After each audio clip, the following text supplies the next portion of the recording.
Je suis donc le fondateur de BeGreen, qui est la filiale verte des autocars Dominique. Autocars Dominique, transporteur traditionnel, autocariste de la région parisienne. Au total, aujourd'hui, 55, bientôt 60 véhicules. L'activité principale de BeGreen, c'est l'exploitation via sa maison mère en Île-de-France. Donc j'opère aujourd'hui une quinzaine de véhicules électriques avec nos conducteurs.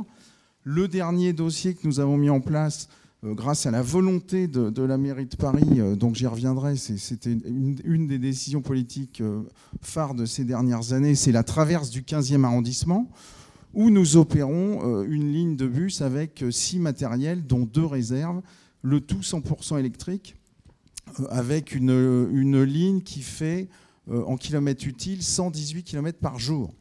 Ça, c'est important puisque ça démontre que le vrai sujet, ce n'est pas de combien dispose l'autonomie, la batterie, c'est de combien on a besoin, qu'est-ce qu'on réalise tous les jours pour nos clients, pour le transport collectif. Le phénomène que l'on rencontre, il est très simple. Les composantes, enfin les 4 composantes majeures du développement de cette activité, je parle du transport collectif propre, aujourd'hui en électrique, demain, on l'a vu peut-être en hydrogène ou autre chose, c'est d'abord évidemment la décision politique. Donc on en voit quelques-unes.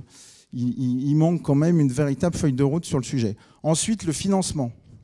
Parce qu'aujourd'hui, quasiment tout le monde veut et nous consulte. J'ai tous les jours des demandes sur nos boîtes mail pour opérer du transport électrique dans les communes, que ce soit en Île-de-France ou partout en France.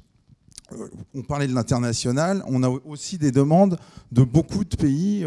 Le dernier de la semaine dernière, c'était notamment à Nouméa. Alors c'est toujours la France, mais c'était donc assez loin de nos bases. Et donc le deuxième problème, c'est le financement. Alors c'est pas le financement, parce que nous on observe, hein, je suis encore en témoignage là sur ce point, c'est pas tellement le financement par rapport à... Ça coûte évidemment plus cher que le diesel aujourd'hui.